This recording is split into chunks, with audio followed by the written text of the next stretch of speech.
Hello friends, मेरा नाम है शहजाद और आप देख रहे हो उर्दू ट्यूटोरियल्स यूट्यूब चैनल।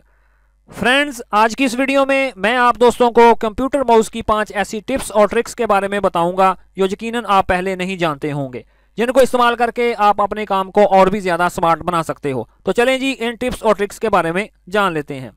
तो सबसे पहली टिप जो मैं आपको देने वाला हूँ वो माउस व्हील के हवाले से है। फ्रेंड्स, हम माउस व्हील को किसी पेज को ऊपर या नीचे करने के लिए इस्तेमाल करते हैं। क्या आप जानते हैं कि माउस व्हील एक बटन का काम भी करता है और इस बटन से और भी काम लिए जा सकते हैं। वो कैसे, आइए जान लेते हैं।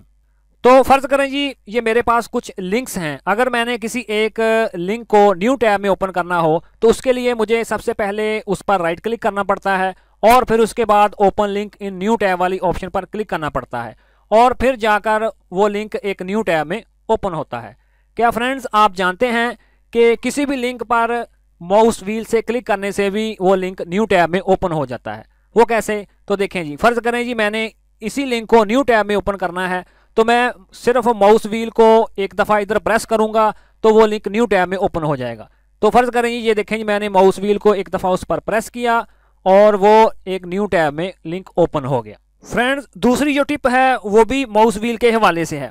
फ्रेंड्स, हम किसी भी टैब को बंद करने के लिए हम उसके क्लोज वाले बटन पर क्लिक करते हैं, लेकिन अगर हम माउस व्हील से इसके सेंटर में क्लिक करें तो भी इस टैब को बंद किया जा सकता है। वो कैसे, तो फर्ज करें जी, मैंने इस टैब को क्लोज करना है तो मैं इस क्लोज वाले बटन पर क्लिक करके इसको बंद करूंगा। लेकिन अगर आप यहाँ इधर अपने माउस व्हील से क्लिक करेंगे तो भी ये टैब क्लोज हो जाएगी। वो कैसे, तो देखें जी, मैंने अपने माउस व्हील को प्रेस किया तो वो टैब क्लोज हो गई। और टिप नंबर जो 3 है वो जूम इन और जूम आउट के हवाले से है।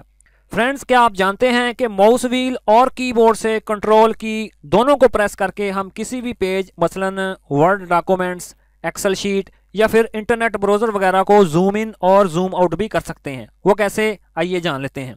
तो ये देखें जी, मैंने अपने कीबोर्ड से कंट्रोल की को प्रेस कर लिया। अब मैं माउस व्हील को ऊपर करके इसको मैं जूम इन कर सकता हूं और यूं ही मैं उसको नीचे की तरफ घुमाऊंगा तो वो जूम आउट हो जाएगा। और टिप नंबर जो 4 है वो माउस क्लिक के हवाले से है। फ्रेंड्स, आप तो जानते ही हैं कि एक पैराग्राफ में किसी लफ्ज़ को सिलेक्ट करने के लिए हम उस लफ्ज़ पर अपने माउस से डबल क्लिक करते हैं, लेकिन अगर सारे पैराग्राफ को सिलेक्ट करना हो तो फिर कितनी बार क्लिक किया जाए। जी हाँ फ्रेंड्स, पूरे पैराग्राफ को सिलेक्ट करने के लिए अगर हम अपने माउस से किसी लफ्ज़ पर 3 बार क्लिक करेंगे तो वो सारा पैराग्राफ सिलेक्ट हो जाएगा। तो फ़र्ज़ करें जी, ये जो मुझे ऊपर व्हाट्सएप के नीचे एक डिस्क्रिप्शन लिखी नज़र आ रही है, तो फ़र्ज़ करें जी, इधर मैं एंड लफ्ज़ पर 2 दफ़ा क्लिक करूँगा तो वो एंड लफ्ज़ सिलेक्ट हो जाएगा। लेकिन अगर मैं इस पर 3 मरतबा क्लिक करूँगा तो आप देखेंगे ये पूरा पैराग्राफ सिलेक्ट हो जाएगा। तो ये देखें जी, मैंने उस पर ट्रिपल क्लिक किया तो वो सारा पैराग्राफ सिलेक्ट हो गया।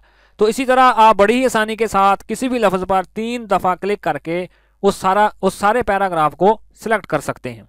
और टिप नंबर जो 5 है वो विंडोज़ स्नैप टू फीचर के हवाले से है। फ्रेंड्स, अगर हम किसी फाइल या फोल्डर को डिलीट करते हैं तो कन्फर्मेशन डायलॉग बॉक्स तक हमें अपने माउस पॉइंटर को मूव करके ले जाना पड़ता है, जिसकी वजह से हमारा टाइम ज़ाया होता है।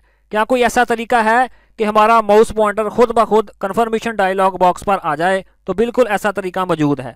तो आइए सीख लेते हैं। तो फर्ज करें जी, ये मेरे पास एक न्यू फोल्डर मौजूद है, मैं इसको डिलीट करता हूँ। ये देखें जी, मैंने उस पर राइट क्लिक किया और फिर मैंने डिलीट वाली ऑप्शन पर क्लिक कर दिया। अब ये देखें जी, मुझे 2 ऑप्शंस नज़र आ रही हैं, एक यस और दूसरी नो की।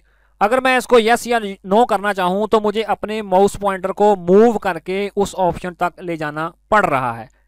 लेकिन अगर आप इस माउस की सेटिंग कर देंगे तो आपका माउस खुद ब खुद डिफ़ॉल्ट बटन पर आ जाएगा। वो कैसे, आइए जान लेते हैं। तो फर्ज करें जी, मैं इसको इधर से नो कर देता हूं और इसकी सेटिंग के लिए मैं स्टार्ट वाले बटन पर क्लिक करूंगा और फिर कंट्रोल पैनल वाले बटन पर क्लिक करके कंट्रोल पैनल को मैं ओपन कर लेता हूं और उसके बाद इधर से मैं माउस वाली ऑप्शन पर क्लिक कर देता हूं और उसके बाद थर्ड वाली ऑप्शन जो कि पॉइंटर ऑप्शन वाली है, मैं उस पर क्लिक कर लेता हूं और उसके बाद ये नीचे देखें जी, automatically move pointer to the default button in a dialog box, मैं इस पर टिक कर देता हूं और नीचे से फिर मैं इसको अप्लाई कर देता हूं और फिर मैं ओके कर देता हूं। तो अब आप देखेंगे कि अगर मैं उसी न्यू फोल्डर को डिलीट करूंगा तो मेरा माउस पॉइंटर खुद ब खुद यस वाले बटन पर आ जाएगा। तो ये देखें जी, मैंने डिलीट पर क्लिक किया और मेरा माउस पॉइंटर खुद ब खुद यस वाले बटन पर आ गया।